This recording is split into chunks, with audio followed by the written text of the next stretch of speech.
Perbedaan ilmu al-hikmah dengan ilmu khodam. Bismillahirrahmanirrahim. Warahmatullahi wabarakatuh. Ikhwan-ikhwan al-hikmah di mana saja sahabat berada, sahabat-sahabat subscriber di channel YouTube Seni Bela Diri Al-Hikmah, sahabat-sahabat terkhusus lagi untuk ikhwan-ikhwan di perguruan Seni Bela Diri Sufi Al-Hikmah 9779 Indonesia dan terbangsa. Malam hari ini ba'da silaturahim dan zikiran Lailatul Jum'ah, ada satu tambahan nih, pengetahuan pertanyaan dari Ikhwan Sarwono. Silakan. Assalamualaikum warahmatullahi wabarakatuh. Terima kasih pada Tuan Guru untuk memberikan waktu pada saya untuk mengajukan pertanyaan tentang keilmuan. Yang ditanyakan di sini adalah di dalam Al-Quran itu banyak tentang, ada artinya seperti alif, lam, mim, itu pasti ada khodam atau penunggunya. Bahkan alif, lam, ro begitu juga. Bahkan nama surat Yasin pun ada juga tuh. Bahkan surat, kasih contoh seperti surat Yasin. Yasin itu kalau tidak salah itu namanya Syekh Badawi yang nunggunya, kalau tidak salah.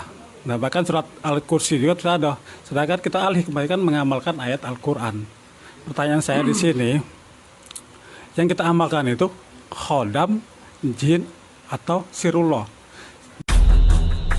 Perguruan Seni Bela Diri Sufi Al-Hikmah 9779 Indonesia dan antarabangsa. Like dan subscribe channel ini. Terima kasih. Alhamdulillah, pertanyaan yang bagus dari Ikhwan Sarwono.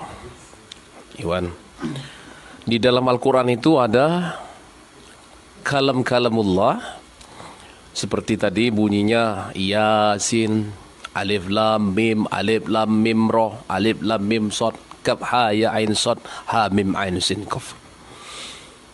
Al-hikmah itu katanya sirullah. Sedangkan di surat-surat, ayat-ayat di dalam Al-Quran, bahkan huruf-huruf di dalam Al-Quran memiliki khadam. Betul.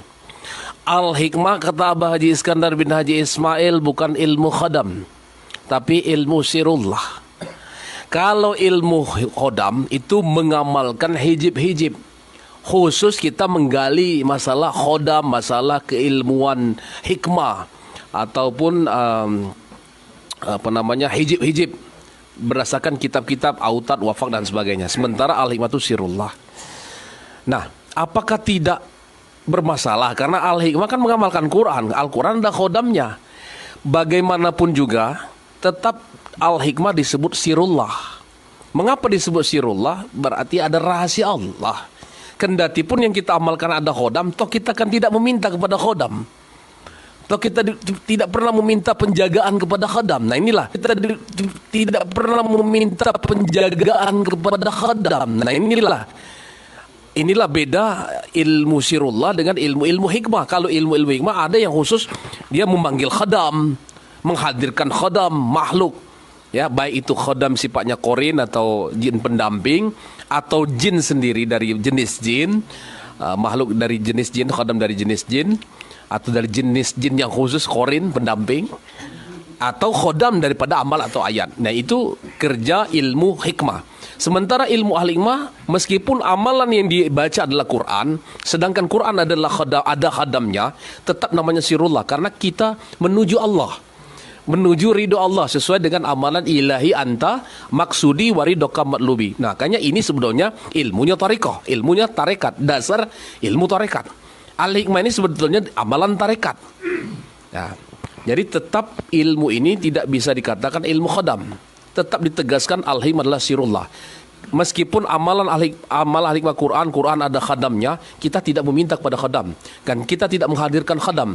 Masalahnya khadam itu aktif, ada di sekitar kita, menjaga kita. Rahasia Allah, itulah namanya sirullah. Sementara ilmu hikmah, dia memang mengkaji khusus langsung. Bagaimana menghadirkan khodam, bagaimana khodam itu hadir, bagaimana khodam itu bisa bekerja. Kalau kita ini yang tuju Allah, karena ilmu thariqah, itulah sirullah. Hakikatnya ilmu sirullah. Jadi termasuk surat Yasin. Bukan hanya kalimat Yasin ada khodamnya, tapi surat Yasin dijaga oleh khadam bernama Syekh Ismail Jabarti. Jadi saya rela tadi bukan itu. Jadi khadamnya dari surah Yasin Syekh Ismail Jabarti. Khodamnya ayat kursi sekondias. Sekondias atau sekondiasin itu ayat kursi. Khodamnya surah Al-Ikhlas Syekh Abdul Wahid. Nah, bagi kalangan ahli hikmah, mereka khusus untuk menghadirkan ini. Mereka hadam. Bolehkah Ikhwan Al-Hikmah mempelajari ilmu hikmah? Rata-rata Ikhwan Al-Hikmah juga belajar ilmu hikmah. Dasarnya Al-Hikmah sudah bisa kita membedakan i'tikad kita. I'tikad kita kan menuju Allah. Sehingga kita tidak syirik lagi kepada khodam-hadam. Khodam itu diperintahkan saja. Bagi sahabat-sahabat yang sudah makomnya, keilmuannya sudah paham, tauhid tasawufnya sudah bagus, maka tidak lagi i'tikadnya dipermasalahkan karena yang kita tuju Allah. Ngobrol pun masalah dengan khodam-hadam ini udah kerjanya wali Allah, kerjanya orang-orang ilmu kebatinan ya biasa artinya kan, bukan hal yang sesuatu yang sesuatu yang harus dihindari selagi akidah kita kuat. Al-Quwatul Syariah, Al-Quwatul Akidah. Jadi pondasi kekuatan akidah kita kuat, syariat kita kuat, enggak jadi masalah. Cuman karena Al-Hikmah ini fokusnya kepada syirullah agar hati kita ini tidak menyimpang dari akidah. Tidak kita diselewengkan dari akidah ketauhidan. Boleh mempelajari, boleh, asalkan satu hal, kita tauhid kita sudah kuat. Bahwa kita yakin bahwa kita minta pada Allah, kita menuju Allah. Masalah ada yang lain-lain itu sebenarnya itu bonus Allah kalau dalam sirullah. Nah, kalau di ilmu hikmah memang khusus ditujukan menghadirkan makhluk, menghadirkan ini sebagai khodam dan sebagainya. Kemudian pertanyaan lagi apa tadi?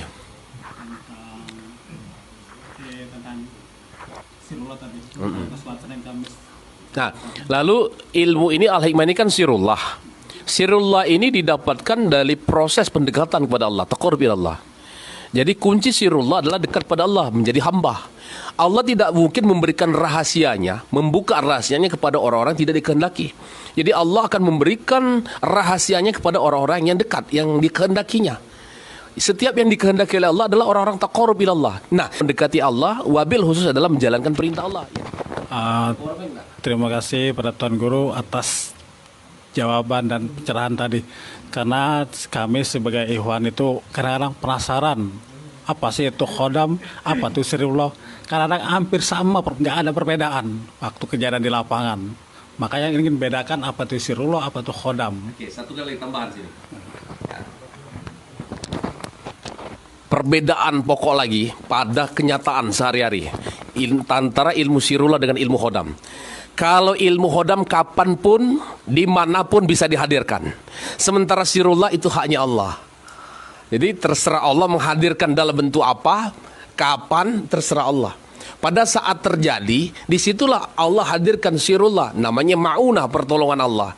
Sementara orang-orang yang belajar non sirullah, bukan sirullah, ilmu khodam, kapanpun dia bisa hadirkan dengan ritual tertentu. Atau dengan cara tertentu. Nah, oh enak, tidak. Kenapa? Dikhawatirkan di dalam ilmu khodam itu kesyirikan. Ada utang budi kita kepada makhluk yang bernama khodam tadi. Apapun jenisnya, apakah jin dan sebagainya. Ya. Jadi kalau khodam pada amalan, ini sebenarnya termasuk sirullah. Pada amalan al-hikmah, termasuk sirullah. Walaupun ada di antaranya yang bisa dihadirkan, tapi harus dengan proses tertentu. Dengan menguatkan akidah ketauhidan. Bisa dihadirkan? Bisa. Di Al-Hikmah bisa. Bisa pondasi kita kuat, bisa menghadirkan khadam-khadam ayat. Ada kejadian ikhwan-ikhwan yang belajar. Kepengen surat Al-Ikhlas, khadam kerejekian, amalkan 10.000, 50.000, 70.000 kali surah Al-Ikhlas, nanti akan hadir khadam surah Al-Ikhlas Syekh Abdul Wahid. Sah. Karena terjamin apabila kita ada ilmu yang bersanad. Tapi kalau ilmu khodam jin jelas tidak dibenarkan, pasti ada utang budi. Jadi ini perbedaan antara khodam jin dengan khodam amalan. Kalau khodam penjaga daripada amalan itu haknya Allah, tapi ada di dalam ilmu hikmah atau di al-hikmah yang kita ini sudah memahami ya, dasar-dasar fikihnya, dasar syariatnya, ilmu al-hikmah ini dapat melakukan ikhtiar-ikhtiar seperti itu. Tapi pertanyaan lagi, untuk apa menghadirkan gitu loh ya. Karena al-hikmah diajak untuk seindah-indah ilmunya tetap berpedoman pada hukum. Artinya kita tidak menghadirkan apapun, kita tuju Allah. Sudah, tak kata tujuan gitu al-hikmah ini Allah itulah Itu kesimpulannya. Kalau al-hikmah ini nuju Allah, bukan nuju khodam. Sebetulnya ilmu al-hikmah ini lebih tinggi pada ilmu hikmah. Ilmu al-hikmah itu sudah pasti mempelajari bahwa itu ilmu hikmah. Ilmu hikmah belum tentu al-hikmah. Al-hikmah sirullah, makomnya itu ilmu hakikat. Di atas tarekat, induk daripada tarekat. Kalau sebetulnya itu amalan ilmu-ilmu wali-wali, ilmu-ilmu wong betarekat. Makanya sanad al-hikmah itu sanad tarekat. Yang kita baca ya Allah ya hayyu ya qayyum azim rabbal alamin itu dari tarekat. Dari mana sanad silsilahnya amalan ya Allah ya hayyu ya qayyum azim rabbal alamin? Ikhwan Sarwono ngambil ijazah dengan Tuan Guru Fikri. Tuan Guru ngambil kepada Abah Haji Iskandar bin Haji Ismail. Abah Haji Iskandar bin Haji Ismail ngambil kepada Abah Haji Masyaki bin Haji Masyaki Abdul Syukur bin Sartawi. Abah Haji Masyaki ngambil kemana lagi? Ke Abah Haji Motoha bin Seing. Abah Haji Motoha bin Seing ngambil kepada siapa? Haji Odo. Haji Oda mengambil kepada siapa? Syekh Abdul Karim Al-Bantani, mursyid tarekat Qadiriyah wa Naqsabandiyah. Itu perbedaan pokok ilmu khadam dengan ilmu al-hikmah. Kalau ilmu al-hikmah itu sirullah, tak baca kita setiap waktu nak panggil apa tak baca. Tapi kita hanya menyerahkan kepada Allah. Wa fawidu amri ilallah. Jadi, sementara ilmu khadam memanggil, menghadirkan makhluk. Nah, inilah yang dikhawatirkan. Boleh, tapi hati-hati. Ini yang bisa menciderai ketauhidan kita. Bisa jadi ada khadam yang tidak baik, jadi tumbal. Nah, kita ada utang budi kepada khadam-khadam. Di dunia kita dibantu, nanti di sakaratul maut ditanya, aku pernah bantu kamu. Nah, inilah perkara yang dikhawatirkan dengan ilmu khadam. Makanya al-hikmah bukan ilmu khadam. Masalah di al-hikmah ada khadam, itu rahasia Allah. Sebab janji Allah, Al-Quran memang ada penjaganya. Tapi khodamnya bukan bangsa jin. Tapi khodam daripada amalan yaitu malaikat Allah. Nah, itu beda khodamnya. Khodamnya amalan di al-hikmah adalah malaikat Allah. Sementara yang diamalkan dalam La ilaha pada umumnya adalah khodam bangsa jin. illallah